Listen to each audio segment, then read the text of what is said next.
Pape nee naa la ce n'est pas parce que les choses sont difficiles que nous n'osons pas, c'est parce que nous n'osons pas que les choses sont difficiles. wallahi dëgg la. Sortir de ta zone de confort. C'est ce dont on a besoin. Parce que ñu bari dañuy ragal a oser ragal a nekk lu tax ñuy ragal aussi mooy dañuy jàpp ne peut-être lii dafa difficile du ma ko réussir ak yooyu aussi. sëriñ bi waaw le développement personnel. waaw le développement personnel xam nga day doon benn science boo xam ni mu ngi ci biir psychologie. Le développement personnel appartient à la psychologie, est une entité disciplinaire de la psychologie. Et la psychologie est une science qui appartient à la catégorie des sciences humaines et sociales. Xam nga deux catégories de sciences ñoo am. Les sciences exactes, dites rationnelles, dites pures, dites dures. Exemple maths, physique, chimie, PC, SVT, etc. Astronomie, etc. Il y a une autre catégorie de sciences qu'on appelle les sciences humaines et sociales. Elles sont apparues suite à la révolution industrielle en Occident, suite à un chaos social généralisé causé par cette révolution industrielle dans ses effets pervers et collatéraux. Il fallait l'émergence d'une nouvelle forme de science capable de prendre en charge les problématiques humaines et sociales. C'est en ce moment-là que les sciences humaines et sociales sont nées. Exemple, psychologie, anthropologie, sociologie, économie. L'économie n'est pas une science exacte, c'est une science sociale et humaine. Parce que dans la vie, c'est la comptabilité et la statistique qui sont des sciences exactes. Mais l'économie est une science humaine. Donc, c'est dans cette psychologie-là qu'est logé le développement personnel. C'est-à-dire, il y a un fort potentiel humain, intarissable, inconnu, inexploité, qui dort en l'homme et qu'il faut réveiller, qu'il faut éveiller. Et c'est ça la finalité du développement personnel. La méditation socratique, l'art de faire accoucher les esprits. Tout à fait. mais Cheikh Ablaye nan nga koy réveiller. Xam nga loolu nga ni kon nit ku nekk am na lu ne ci yow nga xam ko nga ñàkk ko xam. nit ku amul njariñ amul, nit ku amul solo amul. Nit mooy réere boppam te xam-xam yépp xam-xam bi ci fort gën see kawe mooy xam sa bopp ndax boo xamee sa bopp di nga xam li nga mën li nga mënul li la war li la warul li nga war a ñemee def ak li nga war a jomb loolu xam sa bopp moo la koy may. Est-ce que xam nga ni nit ni nga war a toogee nii sëñ bi da ngaa war a toog yow kese ci sa ruq di jàng sa bopp. toog yow kese ci sa ruq. sama wasila nee na ma nit dañ koy jàng comme ni ñuy jàngee darsu xam-xam noonu la ñuy jàngi nit waaye jàng bi gën a fort. waaw mooy jàng sa bopp. Pape il faut s'auto-éduquer s'auto-écouter. S'auto-écouter. déglu sa bopp. déglu sa bopp. mais boo déglu sa bopp lu mu lay wax. Est-ce que xam nga ni boo toogee nii si je parle aux étudiants il faut prendre le temps de s'auto-écouter et de s'auto-connaître parce que dans la vie toute génération a une mission soit à accomplir soit à trahir et chers étudiants chers jeunes sénégalais ne soyez pas de ceux qui vont trahir leur mission mais soyez de ceux qui vont accomplir leur mission et le développement de ce pays nous incombe à nous tous. Il faut que chacun y mette du sien pour que le Sénégal se redresse. C'est comme une vache à terre. Il faut que tu mettes ta main de l'autre côté, moi de ce côté-là, deux autres de l'autre côté, prip, et on donne le signal. Si on soulève ensemble et de manière concertée et coordonnée, la vache va se redresser sans aucune peine ni difficulté. Très clair. Donc, développement Sénégal, de État kese, de société civile kese, de opposition kese, de étudiant bi kese, de parent bi kese, ku si nekk ak sa làccu responsabilité. nan ngay dégloo sa bopp. nan ngay dégloo sa bopp la méditation moo lay permettre nga connaître sa bopp. Le prophète de l'islam a dit en chaque musulman dort un sixième sens. Prenez le temps d'écouter ce sixième sens là et de l'éveiller. sallallahu alayhi wa sallam. Sallallahu alayhi wa sallam. Le prophète. Est-ce que xam nga ni lorsque tu dois choisir sëñ Pape question de développement personnel. Lorsque tu dois choisir deux choses la chose qui t'attire le plus qui plaît plus à ton âme charnelle c'est pas le bon choix, c'est pas la bonne chose à prendre. Ah bon? maa la ko wax la ngay ragal di ko daw ñemewoo ko loolu mooy li gën ci yow. la ngay ragal di ko daw. la ngay ragal di ko daw. waaw. maanaam ñaari mbir boo ci waroon tànn tey. bii neex la intéressé la attiré la bële ñemewoo ko quoi amoo courage pour dem jël ko booba noonu c'est le bon choix parce que seytaane li gën si yow daf la koy ragalloo daf la koy ragalloo daf la koy dawloo daf la koy diisal ba yow doo ko ñemee gàlloo nga jàpp ni lii mënuma ko réaliser. nga jàpp ni lii mënuma ko réaliser nee naa la les Anglais disent que la seule limite reste le ciel et personne ne l'a encore touché. Dans la vie, il faut en permanence, dans le développement personnel, il faut en permanence se remettre en question, c'est-à-dire se poser des questions. Moi, écoute de soi. La personne doit se remettre en question. Qu'est-ce que cela veut dire se remettre en question? La personne doit se poser des questions. Question yoy. Yow yaay émetteur bi, yaay récepteur bi. Yow yaay interlocuteur bi. Ken amul tontu li ku dul yow mi nga xam ni kenn gënu laa xam sa bopp. wallahi dëgg la c'est très clair. te dans la méditation da ngay dégonfler boo toogee nii yow kese dara perturbé wu la dara dérangé wu la sëñ Pape boo ko yëgee ak boo ko yëgul yëpp yaa ngi dégonfler da ngay toog ba si yàgg beneen air nouveau beneen souffle moo lay dugg nga beesaat taq si himma ak iradatu ak pas-pas ak pastef sëñ Pape ku la raw daf laa ëpp pastef ku la raw daf laa ëpp yitte ku la raw daf laa ëpp détermination. Rien dans la vie ne peut se construire sans ces 4 D, ces 3 F, ces 3 C et ces 4 P. Lesquels? Dans le développement personnel, les 4 D, c'est le désir de le faire, le premier D, Pape. Le désir de le faire. Le désir de le faire. Ah, parce que il faut que désir ko pare. Très clair. Devant une ambition, devant un projet et un dessein, EIN, il faut désirer le projet. Il faut désirer la chose. Au-delà d'un simple plaisir béat, tu dois aller au désir. Le désir est plus fort que le plaisir en psychologie. Le simple plaisir, si tu ne le satisfais pas, il n'y a pas mort d'homme, il n'y a aucun souci. Très clair. Voilà, tu attends la prochaine fois, tu remets ça. Mais le désir ne te quitte jamais tant que tu ne l'auras satisfait. Devant un projet et une ambition, on doit être hanté par un désir de le faire, le premier D. Le deuxième D, la décision de passer à l'action. sëñ Pape Wolof Njaay nee na kenn du jëf ba raw la nga fas yéene di wax ba dab ko. déedéet. Wolof nee na. waaw. kenn du jëf ba raw la. waaw. nga fas yéene di wax ba dab ko amul. amul fenn. La décision de passer à l'action. Tu sors de la simple parole vaine et déconstructive, tu rentres dans le domaine de l'action novatrice et constructive. jëf. muy jëf. jëf nañu bàyyi ba dem yombal xiyaam. ni ko maam Cheikh waxee. ba yàlla fay wax bàyyi jëf. daal di ni jëf jël. Les grands hommes waaw. ont toujours laissé leurs actes faire du bruit et non pas leurs paroles. s'il vous plaît son bi ngir yàlla. les grands hommes s'il vous plaît. ah les grands hommes. Les grands hommes ont toujours laissé leurs actes faire du bruit au détriment de leurs simples paroles. dara du jëf jàpp ak tiim du benn. boo jàppee yaa moom jàpp nga téye nga mu ngi si sa loxo boo tiimee da nga koo tiim rek tegoo si sa loxo moo ko rëcc na la mooy diggante mooy différence bi am ak jàpp ak tiim moo tax mag ñi daaw ñu tiim. parce que solution simpliste la. solution simpliste. solution simpliste la. Troisième des sëñ Pape. La détermination. détermination.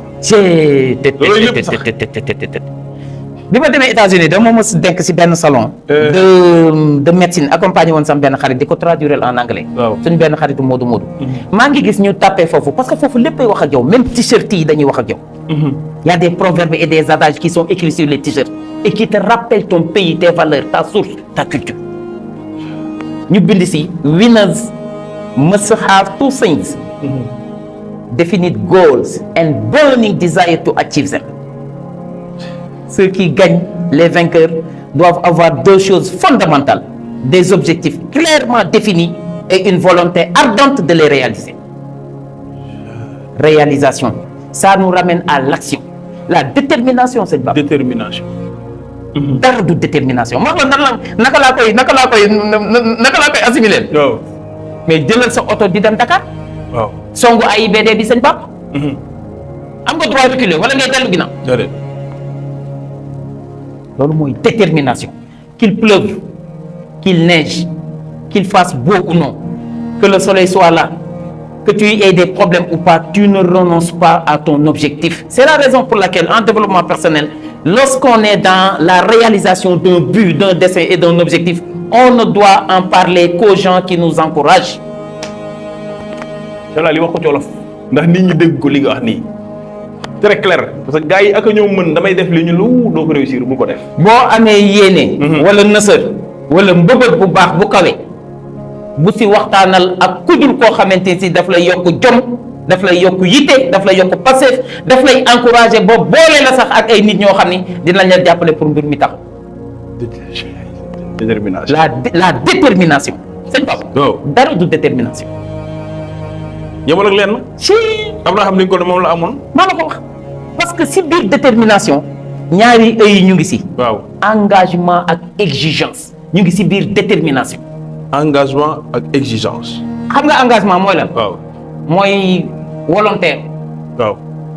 jël sa décision volontaire. waaw parce que dans l'engagement il y a le défi. Un défi on ne l'impose pas à quelqu'un, c'est la personne qui se l'impose.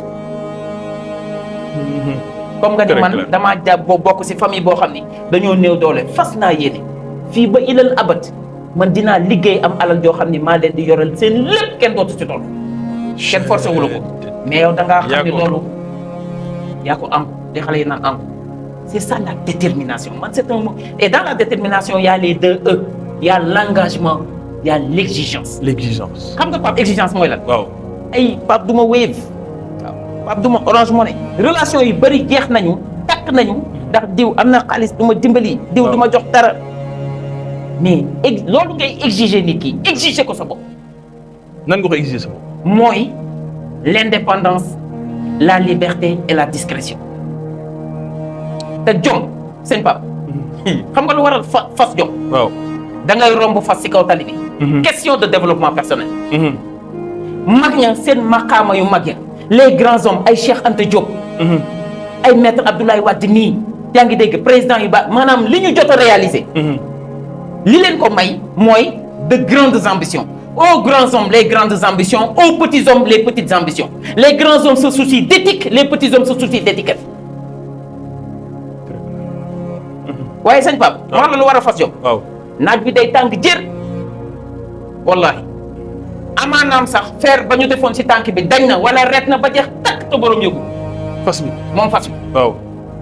ñu jël ngalaat dugal ko ci gémmiñ gi xamuñu ndax làmmañ wa coincé na xamuñu ndax bëñ bi day metti xamuñu ndax làmmañ wi dagg na loolu lépp géré wuñu ko yëguñu ko suñu yoon nekk ñu solal ko ngalaat booy.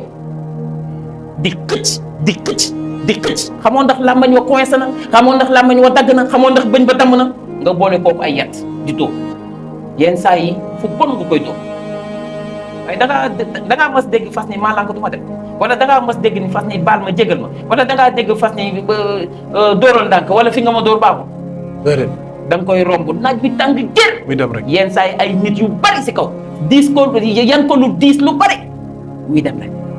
fas jom foofu la jógee diw fasal jom diw fasal jom mooy fasal jom ni fas sëñ Pape jom mooy tax nga duñ la tungoom nga gën a gàtt ka la tungoom jom mooy tax yow man duma la tungoom da nga nodd gi man duma la tungoom nga may gën a gàtt kooku yàlla na si yàlla musal waajur yi ak maam yi ñoo ñu tungoom waruñoo yées ba gën a gàtt ki ñu tungoom te loolu jom moo la koy may.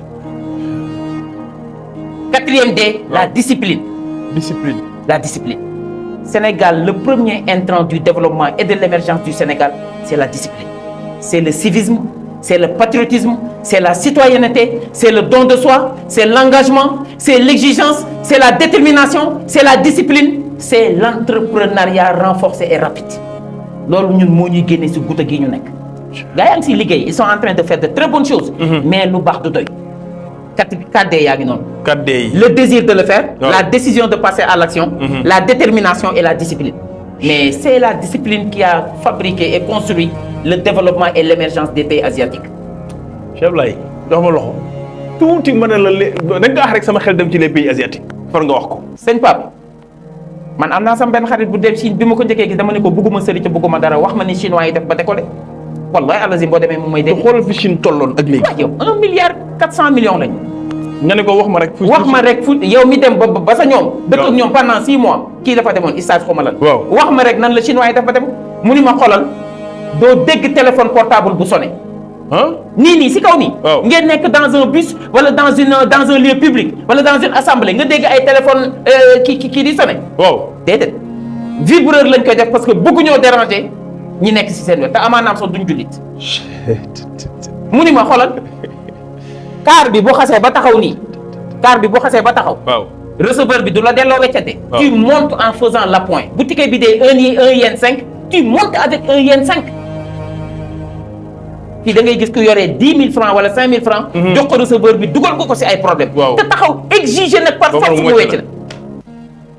mais mieux wala pi bëgguma ni pire mais mieux. waaw xoolal da ngay jël ay nit bëgg leen yóbbu en excursion 13 lañ de wala 18. waaw ñu gis bus bi muy ñëw location bus chauffeur bi kese si nekk. dëgmal si leen garé si seen i temps des fois les vitres ne sont pas teintées xam nga y a de la place. waaw mais faaw ay écouteurs dagg faaw ay téléphone watt faaw ay maanaam ay dàllu carax dagg ndax lan buuxante si lu ko jaru. def nañ ko fan yëpp ci terre bi jamonoy koor gi ba am ay vitres yu ñu toj foofu. c'est-à-dire que ñun dañoo war a góorgóorlu aussi baax nañu am nañu kilifa am nañ jom bëgg nañ lu baax mais nañu góorgóorlu si teg yar ak teggin réew mi xoolal le top management là il a besoin de la collaboration et du dynamisme du down management et de manière concertée on construit l'émergence du Sénégal mooy nagu loof bi ma la waxoon développement ak émergence sëñ Pape nagu loof la. nagu loof yow kese mënoo ko yëkkati. man kese mënu ma ko yëkkati. dañuy doon ñeenti yëgoo ku ne jàpp fenn ñu ni ëpp bu ñuy yëkkati nag bi di jug. très clair loolu la donc 4D yaa ngi noonu waaw. les 3C la connaissance de soi la confiance en soi ak la croyance en soi. connaissance de soi. xam sa bopp. confiance en soi nga ni man j'ai toutes les chances de mon côté pour l'emporter. croyance en soi bis ni ki tey ku ma gis dama lay jàppee nawle du ma surga kenn. c'est excellent wallahi lazim bis ni ki tey ku ma gis rek jàppale nawle. nawle laa lay jàppee. la croyance en soi la confiance en soi j'ai le potentiel nécessaire pour remporter le combat. la connaissance de soi moom laa la waxoon moo lay may lépp xam sa bopp. xam sa bopp mooy ngën di màggi xam-xam. la connaissance la plus épanouie et la plus achevée c'est la connaissance de soi. xam sa bopp. muy lépp sama sëriñ xam sa bopp xam ni ngay peese. yow tey jii sa wayjur wu góor bu doon sëriñ jóge fi. mais sa wërsëg nekkul si ay maanaam man doy dil sama bopp di kii déedéet. sama suufu sijaada la ma yàlla di defal lépp. wërsëg barke teraanga sutura xaalis lépp lu ma bëgg mu ngi si suufu sijaada gi mais sama ngor mooy mu ma di ko yëkkati kaw sijaada gi laay nekk di naafila di sa jooy di sa woor di sa wéetal yàlla di sa méditer xam nga sijaada bi day reet nak nag au fil du temps da ngay jékki-jékki rek lépp wuy si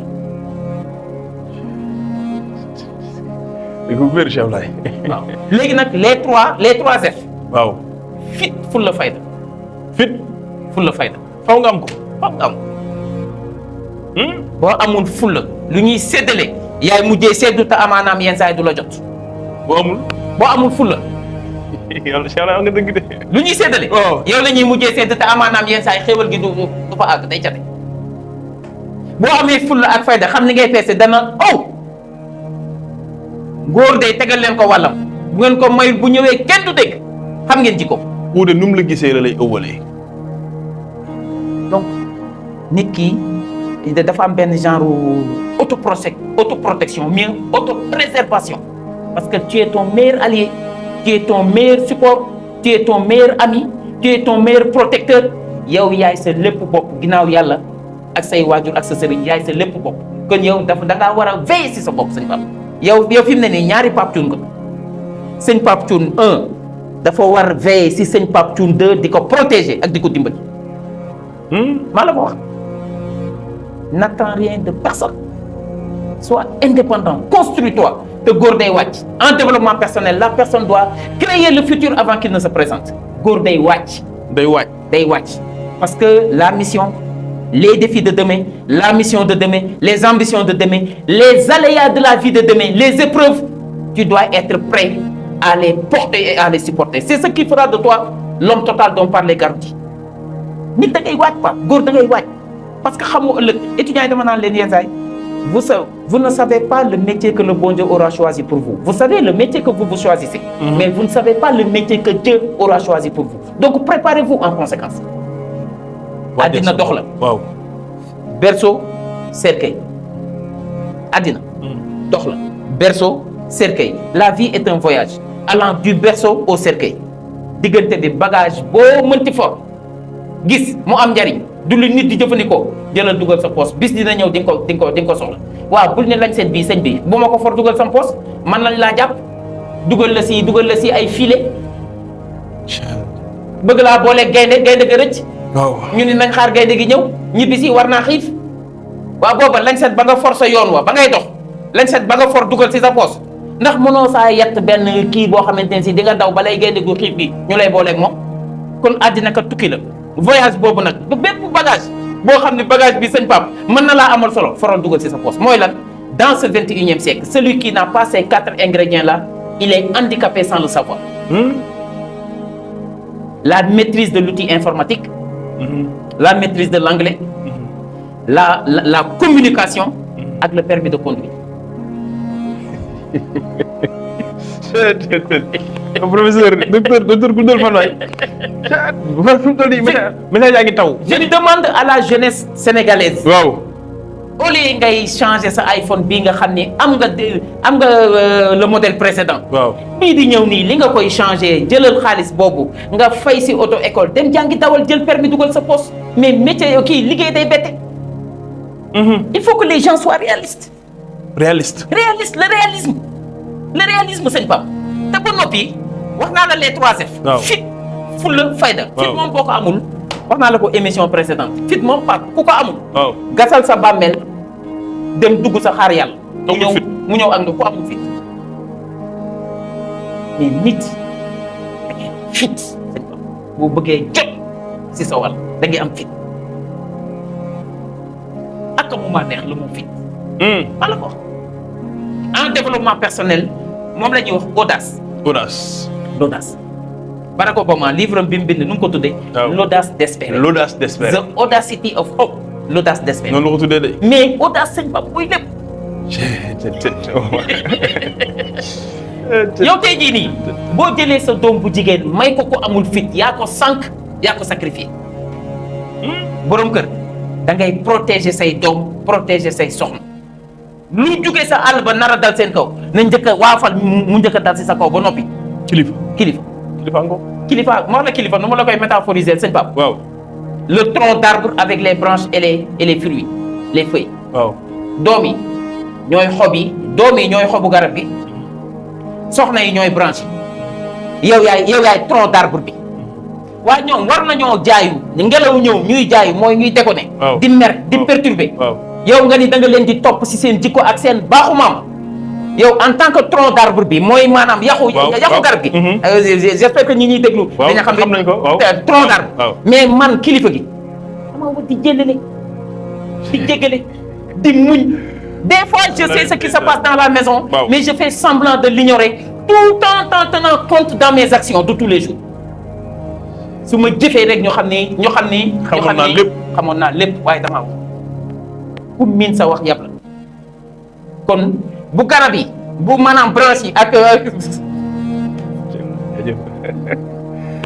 xool ndeysaan Cheikh Hadji Malick bi ñu Maodo bi ñu ñëwee ni ko kër yëpp lay yëngu te yow sa kër du yëngu lu ko waral mu ni kër yi yëpp di yëngoo ne sama kër di yëngu waaye damaa def ñaar mooy noppi ci lu ma waroon a mën a faj noppi ci lu ma waroon a mën a faj mooy li nga wax sànq ak joxe ci lu ma waroon a mën a gàntu nee na loolu laa def boole sama kër yëngu kenn du moom Seydi Hadji Malick ak wax yal nañ ko yàlla fay mi nooy moom suñu mag ñu baax ni Sëñ Tuubaa nee na kaay ma wax leen ni ngeen di denc soxna laataa ngeen di samp kër waaw na ngeen leen mënal waaw muñal leen waaw di jéggale tey jëlale mënal muñal jëlale jéggale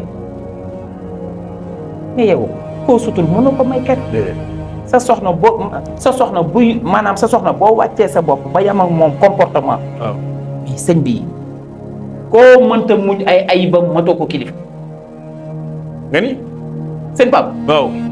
en développement personnel. waaw si tu n'as pas le sens du dépassement, l'empathie, la philanthropie, la solidarité, un cœur pur et net, javelisé. Javelisé. xool dañ koy otti javel. xool boo bëggee lumière suñu borom bi leeru yàlla suñu borom ni tapp sa xol. waaw reflété wu. xol bi dafa war a set. yàlla na yàlla may xal bu set. waaye gis nga. waaw koo mënta muñ ay ayibam sëñ Pape ak sikam matoo ko kilifa. kilifa day muñ. kilifa day jub. kilifa day ragal yàlla. ba pare bëgg alhamdulilah rabbil alamin bi nu yàlla may kilifa yu mel noonu. ba pare bëgg ñi nga nekkal. bëgg nit ñi. li nga nekk. xoolal mën nga leen a sax xëy na bëgg nga maanaam néew ñu la nga bëgg leen ndax liñ lay defal mais ki leen sàkk. ndax ki leen sàkk. ki leen sàkk. télé bi su ma nee ñaaw na ki ko defar laa waxal la. télé bi dafa ñaaw. Cheikh Ablaye yow waaye foo jógee. Cheikh Ablaye fan la jógee Cheikh Ablaye. télé bi ba. waa nga dégg de. télé bi su ma nee ak a ñaaw. waaw société bi defar télé bi laa waxal. kon su ma attaqué nit ndax melokaanam waaye waxuma ko waay. allahu akbar. yàlla ma ko sàkk laa amal affaire. te nag jàlla jalaaloo ak a mën a xeex. yaa rek lay def. yàlla boxeur bu garaaw la. waxi dégg la laaj. waaw dëgg la. suñ borom. waaw mooy borom kattan gi dara mënta dégg. te nga xeeb nit. ndax na mu mel. waaw la mu sol. la muy def. melokaanu zaahiram nga xeeb ko. loolu kenn du ci xam nit. mais bindal ma xeeb Pape noo koy bindee XEPE non. waaw XEPE. waaw. yàlla day wëlbati baat bi def ko pexe. En développement personnel, on ne doit jamais sous-estimer une créature divine. Par sa couleur de peau, son odorat, son apparence extérieure, voilà li muy def. yow jàppal ni tu as affaire à un être humain, à une créature divine qui compte beaucoup aux yeux de son Seigneur suprême. wala xam karam naa bani aadama. maa la ko wax mais xoolal boo ko xeebee bind nga XEP koo xeeb yàlla wëlbati baat bi def ko pexe XEP boo ko bindee boo ko wëlbatee Pape lu mu lay jox du pexe la lay jox. waaw yàlla day roof kooku ay pexe muy man loo mënul di def loo deful di dem foo demul di lijjanti loo mënta lijjanti di àgg foo àggul su ko defee da ngay misère di jeex ba mari day tànn. les qualités d'un leader. mais Cheikh Ablaye li nga ma wax nii yëpp sama xel mi ngi dem ci yonent bi laqad jaakum rasulun min anfusikum azizun alayhi ma anittum harisun alaykum bil mu'minina raufur rahim. mais lu yéeme nag cofeel googu moom ci saxaaba yi bëggeel googu ba sax yàlla ni ko law kunta fazzan ghalizal qalbi lan faddu min hawlik.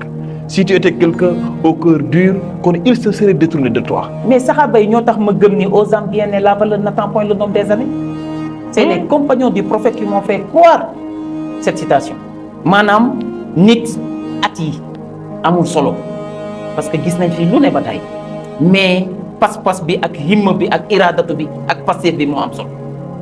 et le prophète sallallahu alayhi wa sallam envoyé en guerre comme généraux des jeunes de 22, 23, 24, 25. Très clair. Il en faisait des commandants de guerre. ay 18 ans ay 18 ans et cetera. mais sëñ bi léegi 18 ans mar détaillé mais nit da ngay fonk sa bopp cër yu mag yi bul ko jombale sa bopp.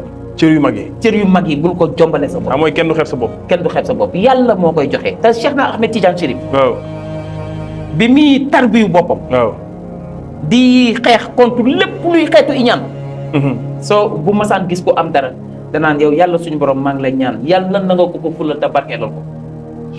pour xeex iñaan. pour xeex iñaan moom Cheikh na Ahmed Tidiane Chérif radiyallahu taala anhu. mais nit la personne en développement personnel la personne doit s'auto-éduquer et s'auto-responsabiliser.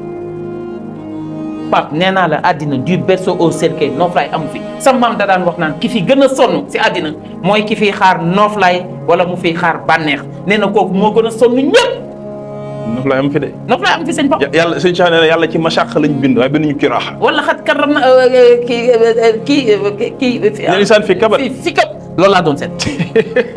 kabat jooju sëñ bi moo ñu rey. mais sëñ Cheikh Ablaye li ma bëgg ñu jeexal léegi sëñ dese bariwul. dese nañu juróomi minute. dama bëgg nag parce que leader yi ngi déglu fi mu toll nii nga ñëwul ñu ci les qualités d'un leader boo ko gisee ci yow nga xam ni kon moom nga bu fekkee parce que koo gis rek dafa bëgg a nekk leader bu fekkee nekkul ci yow itam nga jéem a fexe nu mu nekkee ci yow les qualités d'un leader buñ ci doon def. xam nga les qualités d'un leader. waaw boo xoolee si 3F yi. waaw ak 3C yi. waaw ak 4D yi moom laa la doon résumer foofu. waaw waaye dinaa si jaaraat. waaw. Un leader il doit être empathique et philanthrope en français après dinaa si ñëw si wolof. Un leader. Il doit être empathique et philanthrope. Il doit être ouvert, solidaire, avoir une très grande capacité d'écoute. Ba noppi il doit préférer le travail en groupe, en réseau, au travail individuel et personnalisé. Ba noppi un leader, il est au front en premier et il demande aux autres de le suivre. Il dit allons-y, mais il ne dit pas allez-y. Un leader. Un leader. Un leader. Ba noppi, il laisse avec les autres ce qu'ils ont et il partage avec les autres ce qu'il a. Loolu mooy leader. Ba noppi day nekk koo xamante ne si il dédaigne du verbe dédaigner, repousser, rejeter, haïr. Il dédaigne le repos, il dédaigne la facilité, il dédaigne la corruption, il dédaigne l'irresponsabilité, il dédaigne l'inconscience professionnelle. Ba noppi c'est un homme pur. Grosso modo, un homme total dont parle les Garotti, l'homme total. C'est-à-dire c'est cet homme qui s'épanouit dans toute sa dignité humaine. Dans le chemin de l'espérance de Stéphane Hessel et de Edgar Morin, il nous parle de deux barbaries qui sont en train de hanter le sommeil mondial. La barbarie humaine et la barbarie du capitalisme. Et actuellement, le monde brûle, ça brûle partout. Et le Sénégal a besoin de ces jeunes pour se construire et pour se reconstruire. Respectons les autorités, respectons les institutions, et ayons le sens du travail et de l'audace. Et sachons que ce pays-là nous appartient à nous tous. On a besoin de paix. Le premier intrant de la construction d'une nation, c'est la paix. C'est la stabilité sociale, c'est la cohésion sociale, c'est le renforcement des liens sociaux.